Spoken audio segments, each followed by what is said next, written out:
نہ مانگو تو وہ ناراض ہو رہا ہے. اور مانگنے والوں نے کتنی بے چینی میں مانگا، بے قراری میں مانگا، اضطراری کیفیت میں مانگا. فاروق اعظم کا دور ہے، ایک بندہ ہے شراب پیتا بھی ہے، سپلائی بھی کرتا ہے، بغل میں دبائی بوتل، جبہ پہنا، جبے کے اوپر کمبل ڈالا، باہر نکلا، سامنے دیکھا مدینے کا چیف آف مدینہ امیر المومنین حضرت عمر سامنے آ گئے. اور حضرت عمر کے بارے میں سنا ہے، میرے نبی فرماتے ہیں جس راستے پہ عمر چلتا ہے نا وہ راستہ شیطان چھوڑ دیتا ہے. یہ شان ہے عمر کی، سبحان اللہ. پتا پانی ہو گیا عمر کا درہ آج برسے گا میرے اوپر. لیکن ادھر سے یہ چلا، ادھر سے عمر بڑھے، اور اس نے دل ہی دل میں بڑی بے قراری، بڑی اضطراری کیفیت میں کہا مولا تیری بارگاہ میں سچے دل سے توبہ کرتا ہوں، میری اس شراب کو دودھ میں تبدیل فرما دے، بدل دے. ذرا سوچ کے دیکھے بوتل میں شراب تھی، کیسا یقین رہا ہوگا، کیسا کانفیڈنس رہا ہوگا، کیسا وشواس رہا ہوگا، کتنے یقین کے ساتھ میں دعا مانگی ہوگی. بوتل میں شراب ہے مگر رب کی بارگاہ میں کہہ رہا ہے مولا میں جانتا ہوں شراب ہے، لیکن تیری شان ان اللہ علی کل شیء قدیر ہے، اللہ ہر چیز پہ قادر ہے، وہ جو چاہے کر سکتا ہے. مولا تیری شان فعال لما یرید ہے، جو تو چاہتا ہے کر گزرتا ہے، کر ڈالتا ہے. اے مولا تیری بارگاہ میں دعا کر رہا ہوں، عمر کے جلال سے بچا لے، عمر کے درے سے بچا لے، یا اللہ اس شراب کو دودھ میں بدل دے. فاروق اعظم کو دیکھا تو فاروق اعظم بھی تاڑ گئے، بھانپ گئے، سمجھ گئے، اس لیے کہ چور کی داڑھی میں گڑبڑا رہا تھا کہ آ رہے ہیں سامنے، آ رہے ہیں. جیسے ہی حضرت عمر سامنے آئے اور بولے کیا کر رہا ہے؟ بولے کچھ نہیں کر رہے. بولے یہ کچھ ہے؟ بڑے سنبھل کے کمبل بھی ڈالے پڑا، نیچے جبہ پہنے پڑا، کچھ ہے کیا؟ بولے نا کچھ نہ. بولے نکال اسے، کمبل ہٹا، جبہ کھول. بغل میں دیکھا تو بوتل. فاروق اعظم نے کہا یہ کیا ہے؟ تو کمال یقین کے ساتھ میں بولا تھا حضور دودھ ہے. میں یار جسے یقین ہو کہ شراب، جسے یہ یقین ہو 100% کہ میں لے کے چلا ہوں، لے کے نکلا ہوں، سپلائی کرنے جا رہا ہوں، شراب ہے. جو عمر فاروق اعظم کے سامنے کتنے یقین بھرا جملہ تھا اس کا، حضور چیک کر لو.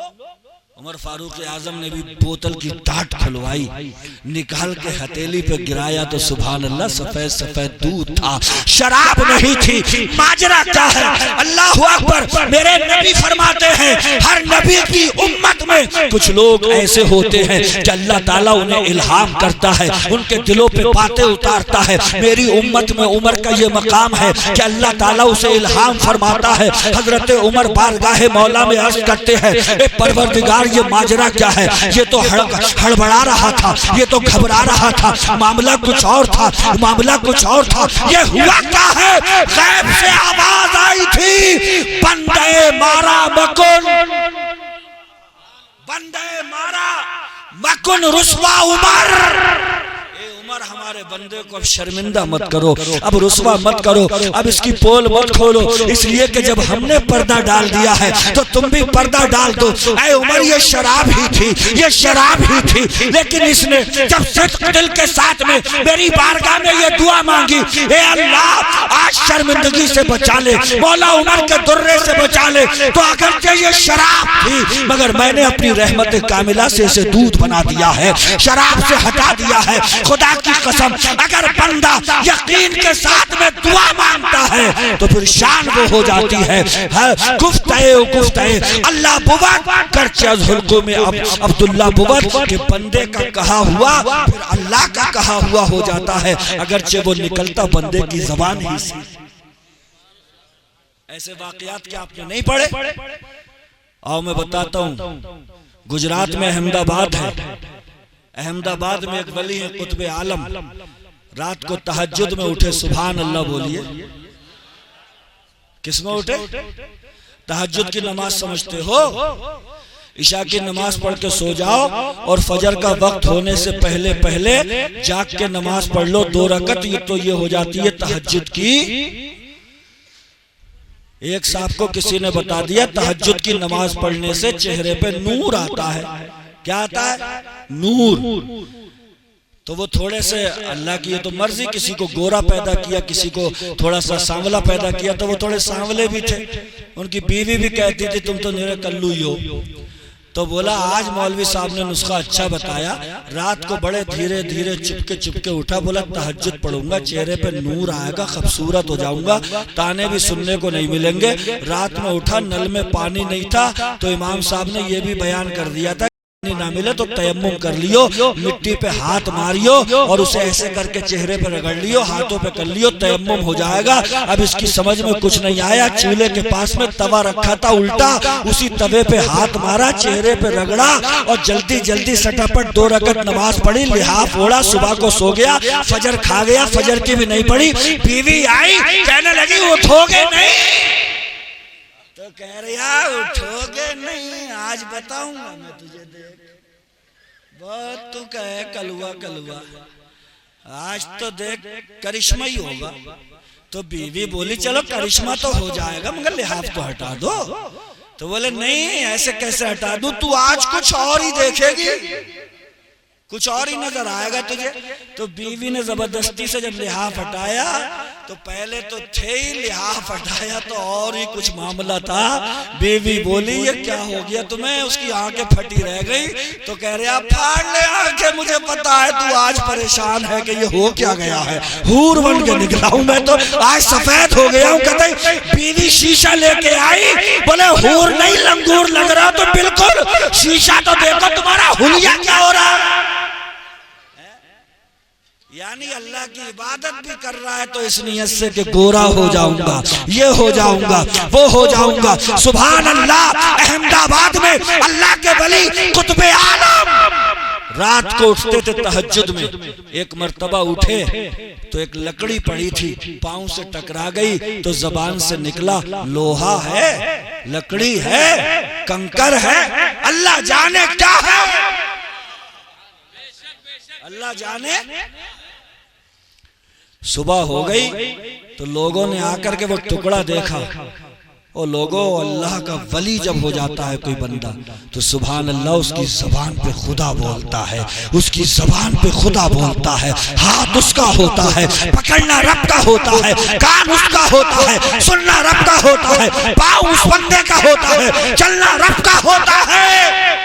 صبح کو جتنے بندے وہ آ کر کے ٹکڑا دیکھ رہے تھے، کہہ رہے تھے لوہا بھی ہے، لکڑی بھی ہے، کنکر بھی ہے، اور ان کی زبان سے نکلا تھا اللہ جانے کیا ہے۔ چوتھی چیز کو دیکھ کر ہر بندہ یہی کہہ رہا تھا اللہ جانے۔ سمجھ میں نہیں آئی؟ لندن کے انگریزوں پہ پڑے پھٹکار یہ جانچ پڑتال میں بہت رہتے ہیں۔ ہر دن ہندوستان میں 10-10 کلو جلیبی خرید رہا، تو کسی نے پوچھا کیا کرے گا اتنی جلیبیوں کا؟ تو بولا میں ہندوستان سے اپنے امریکہ لے جا کے یہ چیک کروں گا کہ اس میں رس کدھر سے گھس رہا، یہ چاروں طرف سے جب جلیبی بند ہے تو ٹکڑے اس میں سے کاٹ کے لے گیا، لندن کی لیبارٹری میں رکھا، مشینیں جواب دے گئی، ساری مشینری یہی کہہ رہی تھی لوہا بھی ہے، لکڑی بھی ہے، کنکر بھی ہے، مگر ساری مشینیں ایک زبان ہو کر کے کہہ رہی تھی چوتھی چیز اللہ ہی جانے۔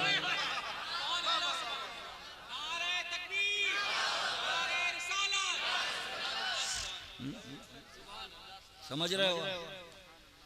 یہ نکل گیا تھا زبان سے کہ اللہ جانے، تو اللہ نے ایک ایسی چیز پیدا فرما دی کہ مشینوں کو بھی یہ کہنا پڑا کہ اللہ جانے۔ یہ کس کا مقام ہے؟ یہ ان کا مقام ہے جن کی زبانوں پہ رب کلام فرماتا ہے۔ سمجھ رہے ہو؟ یہ وہ بندے ہوتے ہیں، سبحان اللہ۔ ارے امروہہ کا تو تم نے دیکھا، اپنی آنکھوں سے ہی دیکھا ہوگا۔ شاہ شرف الدین شاہ ولایت رحمت اللہ علیہ امروہہ آئے تو وہیں پہ ایک بزرگ ہے نصیر الدین رحمت اللہ علیہ، انہوں نے کہا دیکھو امروہہ میں پہلے سے ہی ہوں، تم مت رہو یہاں پہ۔ تو بولے مجھے میرے پیر نے بھیجا، میں بھی یہیں رہوں گا۔ تو جب وہ نہیں مانے تو پیر نصیر الدین نے کہا ٹھیک ہے، اگر تم امروہہ میں ہی رہو گے تو جب مرو گے نا تو تمہارے مزار پہ بچھو رہیں گے، بچھو۔ تو ادھر وہ بھی جوش میں آ گئے، بولے ٹھیک ہے تم مرو گے تو تمہارے مزار پہ گدھے رہیں گے۔ کیا رہیں گے؟ تو پیر نصیر الدین رحمت اللہ علیہ کہنے لگے اب تمہاری زبان سے نکل ہی گیا ہے تو گدھے رہیں گے تو، مگر پیشاب بھی نہیں کریں گے، لید بھی نہیں کریں گے، اور جس کسی کا بھی گدھا گھومے گا وہ میرے مزار ہی پر ملے گا۔ سبحان اللہ۔ شاہ شرف الدین شاہ ولایت نے کہا تمہاری زبان سے جب نکل ہی چکا ہے کہ میرے مزار پہ بچھو رہیں گے تو میں بھی ایک اعلان کرتا ہوں بچھو ضرور رہیں گے، مگر میرے مزار پہ رہنے والا بچھو کسی کو کاٹے گا نہیں۔ اب تم سوچو کہ فرضی داستانیں سنا رہے ہیں کیا، تو امروہہ چلے جاؤ۔ شاہ شرف الدین شاہ ولایت رحمت اللہ علیہ کے مزار پہ پہنچو، وہاں جتنا بچھو ہے، آئے دن میڈیا والے جاتے رہتے ہیں وہاں پہ، وہ چیک کرتے رہتے ہیں، ہتیلی پہ لے کر کے بچھو رکھ لو، کاٹ نہیں سکتا۔ اور شاہ نصیر الدین رحمت اللہ علیہ کے مزار کا حال یہ ہے، گدھے رہتے ہیں چاروں طرف لیکن لید بھی نہیں کرتے ہیں، پیشاب بھی نہیں کرتے ہیں۔ کسی کا گدھا گم جائے تو وہ آ کر کے بتاشے اور دودھ چڑھاتے ہیں، اس کا گدھا وہیں آس پاس میں کہیں ٹہلتا ہوا مل جاتا ہے۔ یہ ولی ہے، سبحان اللہ، سمجھ رہے ہو؟ اللہ والوں کی بہت شان، سبحان اللہ۔ دیکھو یہ ہے عقیدت مند، اللہ والوں کی بہت شان، سبحان اللہ۔ اس میں کوئی شک نہیں ہے، کوئی ڈاؤٹ نہیں ہے کہ اللہ نے اپنے ولیوں کو وہ مقام عطا فرمایا ہے کہ اگر یہ نگاہ جمال اٹھا دے تو نظام کائنات رد و بدل ہو جاتا ہے۔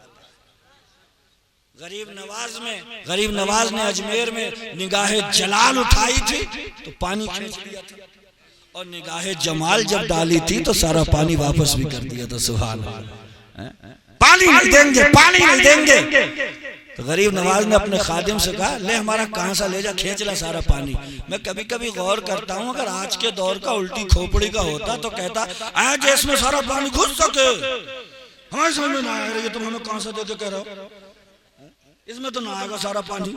مگر قربان جاؤں وہ بھی خادم تھا، غلام تھا، ایسا قسم خدا کی ماننے والا تھا کہ خواجہ نے کہا ہے، خواجہ نے کہا ہے تو پانی کے پاپ کو بھی جا کر کے کہہ دیا نا ساگر تجھے خواجہ بلا رہے ہیں، سارا پانی۔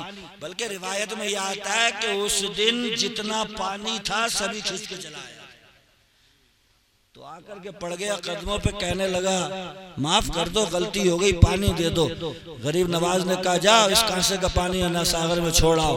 مسلمانوں شیرگڑھ کے سچے دل سے بتاؤ اگر غریب نواز وہ پانی نہیں دیتے تو کون کیا پیتا؟ اس دن اجمیر میں جتنے لوگوں نے پانی پیا تھا کیا وہ غریب نواز کا صدقہ نہیں تھا؟ وہ غریب نواز کا فیضان نہیں تھا؟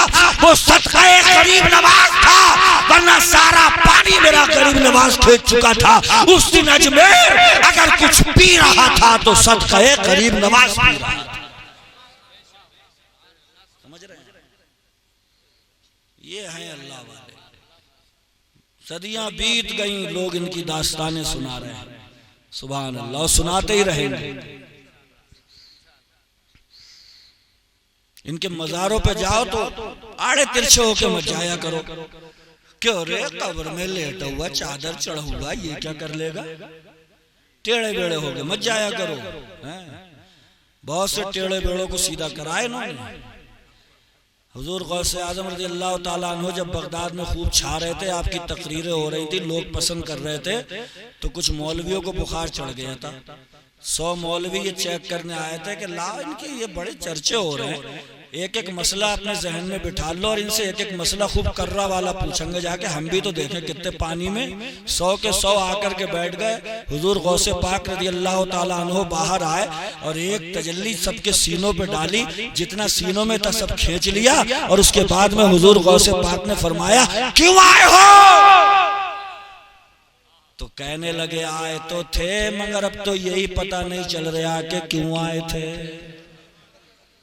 کہتے چھنچائی کر ڈالا، سینے میں کچھ بچا ہے جو بتائیں کہ کیوں آئے تھے، چھنچا کر دیا کہتے کیوں آئے ہو؟ کہنے لگے آئے تو تھے، کام تو تھا، کوئی تو بات تھی کہ آئے تھے، مگر اب تو یہی نہیں پتہ چل رہا ہے آئے کس کام سے تھے، کیا مقصد تھا، کیا مطلب تھا۔ روایت میں آتا ہے ثم صعد الکرسی فاجاب الجمیع، غوث پاک اپنی کرسی پر بیٹھے اور ایک ایک مولوی سے کہا اوے سن، تو یہ مسئلہ پوچھنے آیا تھا، مسئلہ یہ ہے جواب اس کا یہ ہے، تو یہ مسئلہ پوچھنے آیا تھا، مسئلہ یہ ہے جواب اس کا یہ ہے، تو یہ مسئلہ پوچھنے آیا تھا، مسئلہ تیرا یہ ہے جواب یہ ہے۔ بغیر مسئلے پوچھے، بغیر ان کے مطلب پوچھے خود مسئلہ بھی بتا رہے ہیں، اور 100 کے 100 مسئلوں کا حضرت غوث پاک جواب بھی عطا فرمائے۔ تو ہم تم بھی تو انہی کے ماننے والوں ہو کہ نہیں ہو؟ چیلنج کو قبول کرنا سیکھو تھوڑا سا، کیسے بھی چیلنجز آتا ہے قبول کرو، ایکسیپٹ کرو، گھبرایا مت کرو، ذرا سے اس میں کود جاتے ہو۔ اچھا ایک بات بتاؤ، ہمارے نبی کو اللہ نے دنیا میں کیوں بھیجا؟ خود حضور فرماتے ہیں بعثت لأتمم مکارم الاخلاق، مجھے دنیا میں اس لیے بھیجا کہ لوگ جو اخلاق سے گر گئے میں انہیں اخلاق سکھا دوں، جو لوگ گمراہیوں کے دلدل میں پھنس گئے میں انہیں کلمہ پڑھا کر کے اللہ کی راہ دکھا دوں، یہ مقصد تھا حضور کا۔ مگر کوئی چیلنج اگر سامنے آ جائے تو میرے آقا نے اسے قبول کیا ہے۔ کیسے؟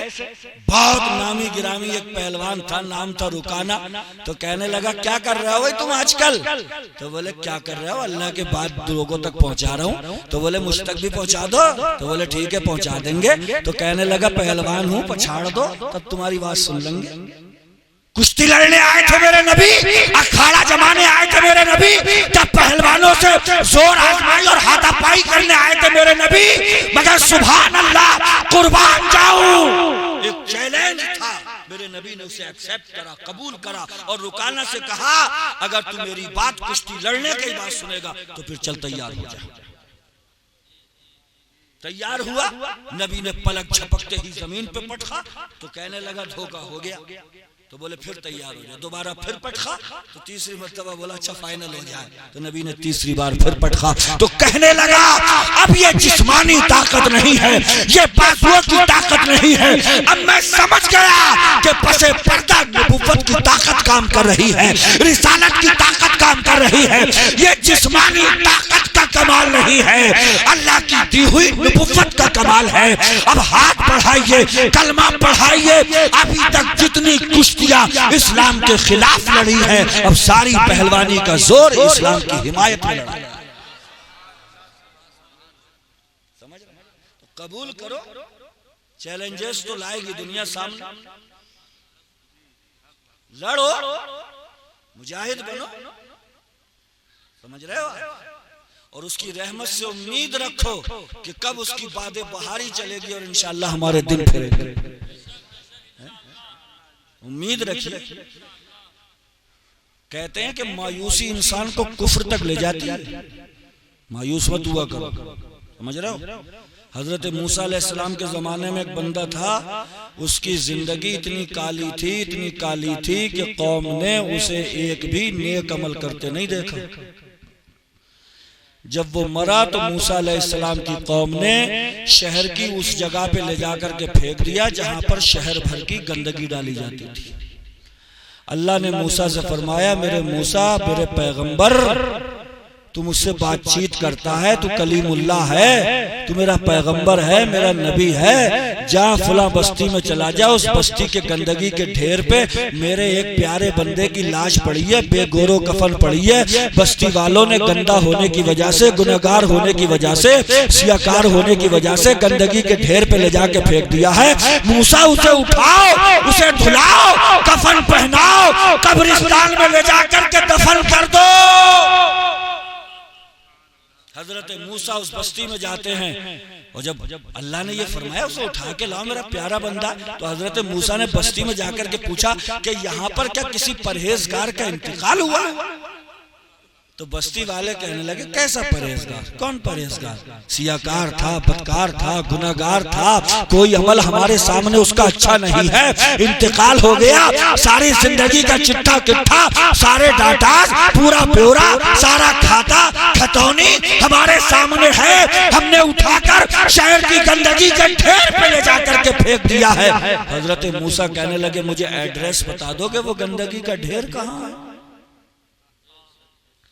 لوگوں اپنے مردے ہم دفناتے ہیں، کتنے مرتبے کا رہا ہوگا جس کو دفنانے والا اللہ کا جلیل القدر پیغمبر ہو، نبی ہو، کلیم اللہ ہو، وکلم اللہ جس کی شان ہو، اللہ سے جس نے طور پہ جا کے بات چیت کی ہو، کیا مقام ہوگا اس کا؟ اٹھاتے ہیں، دھلاتے ہیں، کفن پہناتے ہیں، قبرستان میں لے جا کر کے دفن کر دیا۔ مگر ایک بات جو ذہن میں بار بار ٹچ ہو رہی تھی کہ پوری بستی خلاف تھی اس کے، پوری بستی گناہگار کہہ رہی تھی اسے، اے مولا تیری بارگاہ میں گہار لگاتا ہوں، کون سی ایسی نیکی تجھے اس کی پسند آ گئی کہ تو نے مجھے بھیجا وہاں، اٹھوایا اسے، نہلوایا، کفن پہنوایا، قبرستان میں دفن کروایا، اے مولا کون سی نیکی تھی ایسی؟ او سنی مسلمانوں جھوم جاؤ، حضرت موسیٰ علیہ السلام کا امتی تھا وہ، حضرت موسیٰ پہ جو کتاب اتری نام اس کا ہے توریت شریف، سب بولو توریت شریف، سبحان اللہ۔ بڑا گناہگار تھا، بڑا سیاکار تھا، بڑا بدکار تھا، لیکن ایک دن سوچنے لگا کہ لاؤ میرے پیغمبر، میرے نبی پہ جو کتاب اللہ نے اتاری ہے اس میں پڑھ کے تو دیکھوں کہ لکھا کیا ہے، اس میں پڑھ کے تو دیکھوں کہ چھپا کیا ہے۔ فوراً تھوڑے ہاتھ منہ دھوتا ہے، صاف ستھرا ہوتا ہے، اٹھاتا ہے توریت شریف، کھولتا ہے، اور اتفاق دیکھیے، قسمت کی یاوری دیکھیے، مقدر کا سکندر جب بننا ہوتا ہے، مقدر کا ستارہ جب جگمگانا ہوتا ہے تو کیسے قسمت ساتھ دیتی ہے۔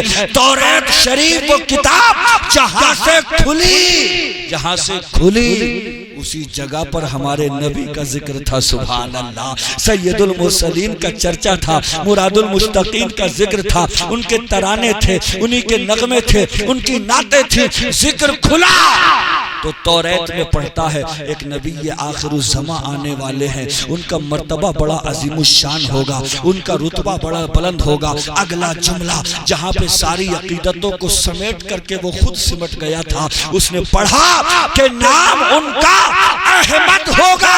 ہمارے نبی کا نام احمد آسمانوں میں ہے اور محمد زمین پہ ہے، سبحان اللہ۔ توریت میں لکھا تھا نام ان کا احمد، لکھا ہوا تھا احمد۔ توریت کو اٹھاتا ہے، منہ کے قریب لاتا ہے اور احمد